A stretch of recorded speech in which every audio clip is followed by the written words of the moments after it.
Salut les crinqués! Si vous aimez nos vidéos, n'hésitez pas à liker. Vous pouvez aussi vous abonner, ça prend une demi-seconde. Vous pouvez aussi cliquer sur la petite cloche pour ne pas rater les prochaines vidéos. Et bon visionnement! Aujourd'hui, je vous présente un petit paint job maison que j'ai fait sur mon Amoeba Striker AS01. Je suis pas un professionnel, mais je pense qu'on peut bien s'amuser et avoir un résultat pas trop mal pour pas très cher. Donc on commence ça avec un bon sablage sur toute la surface. Le télescope inclus, évidemment, parce que je vais l'inclure dans mon camouflage. Un petit nettoyage à l'alcool à friction. Comme vous allez voir sur mon essuie-tout, c'était pas de trop. Donc après le passage, je vais commencer à recouvrir les parties critiques avec du ruban à masquer. Évidemment, toutes les parties où on veut pas que la peinture vienne entrer dans le mécanisme ou dans la lunette. Bien important parce que c'est difficile à récupérer par la suite. Et on entrepose ça parce que j'ai plus le temps pour ce soir. Donc pour ma part, j'utilise la marque de peinture Rust-Oleum. Ça adhère bien à l'acier et au plastique. J'ai pris ça dans un BMR ici au Québec.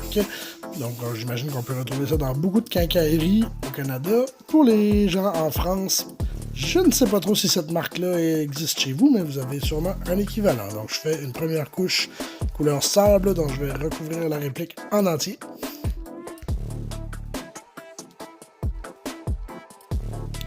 Donc la deuxième couche va être de couleur vert forêt, lustré pour simuler les feuilles d'arbre, et un beau pochoir à motif de crâne.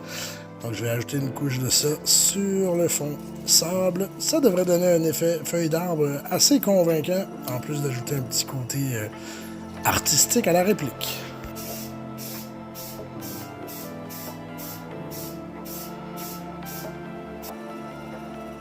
Donc j'ai acheté mes pochoirs pour environ 10$ sur Amazon, donc c'est vraiment pas quelque chose qui est cher. Il faut juste s'assurer quand on le pose sur la réplique avant de peindre que ça bougera pas, parce qu'évidemment on veut que les motifs qu'on essaie d'imprimer soient bien découpés. Pour les parties avec des plus petites surfaces comme le télescope ou le canon, je prends pas nécessairement le temps de bien placer solidement le pochoir. De toute façon, on verra pas distinctement des crânes sur ces parties-là, donc on veut juste que l'effet feuille d'arbre soit efficace.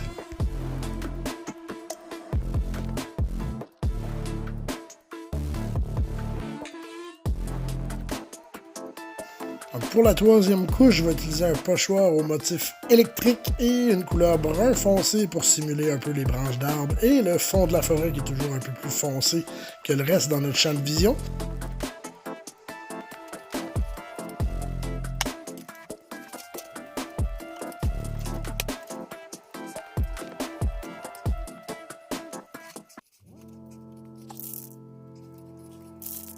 Alors, au-delà de la beauté du modèle, évidemment, quand on crée un camouflage, le but, c'est de casser la silhouette, autant quand on construit un ghillie suit que quand on fait un paint job. Donc, on doit s'assurer que les motifs sont le plus aléatoires possible.